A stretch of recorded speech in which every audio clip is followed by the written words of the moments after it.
Hello everyone, welcome back to my channel. In this video, we are going to talking about the parts of facial nerve and its disorders with their diagnosis and treatment. So first is the part of facial nerve.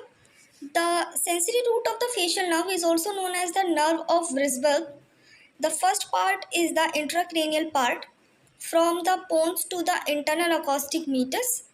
The second part is the intratemporal part from internal acoustic meatus to the stylomastoid foramen. It has many parts. A is the meatal segment within the internal acoustic meatus. B is the labyrinthine segment. In the inner ear, from the fundus of meatus to the geniculate ganglion, the nerve takes a turn posteriorly for the genu. It is the narrowest and the shortest segment. The edema or the inflammation easily compress the nerve, cause the paralysis. The C part is the tympanic segment or the horizontal segment from the geniculate ganglion, runs along the medial wall horizontally, lies above the oval window and below the lateral semicircular canal. Most common site of the bony dehiscence, the commonly due to the congenital anomalies of the temporal bone. The D part is the mastoid vertical segment from the pyramid to the stylomastoid foramen. It is the longest segment between the tympanic and the mastoid segment. There is second genu of the facial nerve. The third part is the extracranial part from the stylomastoid foramen to the termination of its peripheral branches. Now the surgical landmarks of the facial nerve. For the middle ear or the mastoid surgery, first is the processus cochleaformis. It demarcates the geniculate ganglion, the oval window, lateral semicircular canal, pyramid. Nerve runs behind and lateral to it. The short process of the incus or the fossa insudis. Nerve lies medial and inferior to it. Adytus. Nerve lies inferiorly. Now the landmarks for the parotid surgery: cartilaginous pointer, tympanomastoid suture, styloid process, posterior belly of the digastric muscle. Now the electrodiagnostic test. First is the electroneuronography (ENOG). The facial nerve stimulate at the stylomastoid foramen. The muscle response compared with the normal side and wait for the 3 days after the injury because the Wallerian degeneration takes almost 3 days. The second is the electromyography (EMG). It is a test for the motor activity of the facial muscle by inserting the electrodes. Now the cause of facial paralysis. First is the idiopathic. The Bell's palsy, which is the idiopathic peripheral paralysis or the paralysis of acute onset. The risk factor are diabetes, angiopathy, pregnant woman, retention of fluid. Now the etiology. First is the viral infection. It is the 60% herpes simplex or the herpes zoster virus. Vascular ischemia. Hereditary fallopian canal is narrow. The clinical features are loss of wrinkle on the forehead, wide palpebral fissure, epiphora, absence of nasolabial fold, drooping of the angle of mouth, saliva dribbles. The stapes paralysis, noise intolerance, hyperacusis, loss of taste, dry eye. On attempting to close the eye, eyeball turns up and out, Bell's phenomenon. The recurrence rate is 3 to 10% in cases.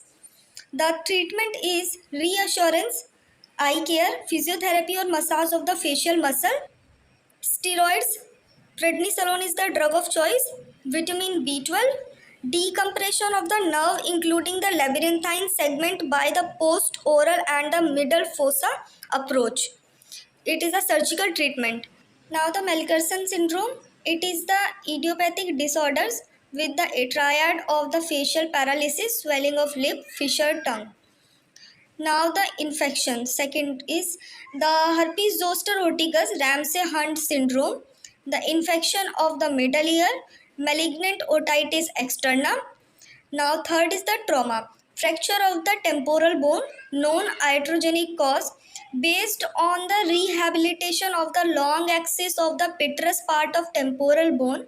It is of two types, longitudinal and transverse. The frequency is more common 80% in this and less common 20%. The type of injury is parietal blow laterally, the occipital blow posterior anteriorly. The fracture line is runs parallel to the long axis of the petrous pyramid, runs across the perpendicular to petrous. The cerebrospinal fluid otoria present in this and absent in this. The hearing loss is conductive and the sensory neural. The vertigo is less in this and severe in this. The facial paralysis is less, most common. The rhinorrhea is absent, present. TM perforation is present, absent. Now, the post-mastoid surgery. It is the second most common iatrogenic cause.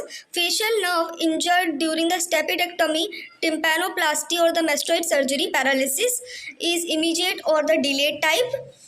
In the most common site at the vertical segment, that is second genu. The precaution during the operation to prevent the trauma.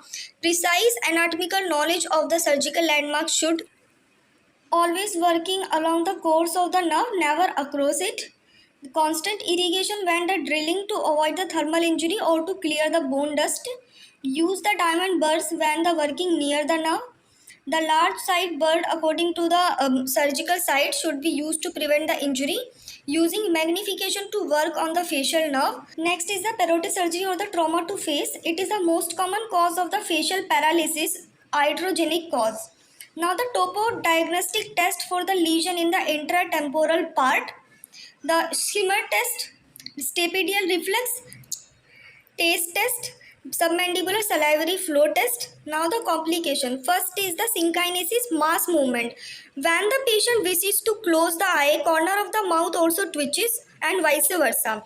Second is the crocodile tear, the gustatory lacrimation, unilateral lacrimation with the mastication due to the faulty regeneration of the parasympathetic fibers treated by the section of the greater superficial petrosal nerve or the tympanic neurectomy. Now third is the Fraze syndrome, gustatory sweating or flushing of the skin over the parotid area during the mastication due to the parotid surgery. Now the treatment is the tympanic neurectomy, Botox injection temporary. Thank you.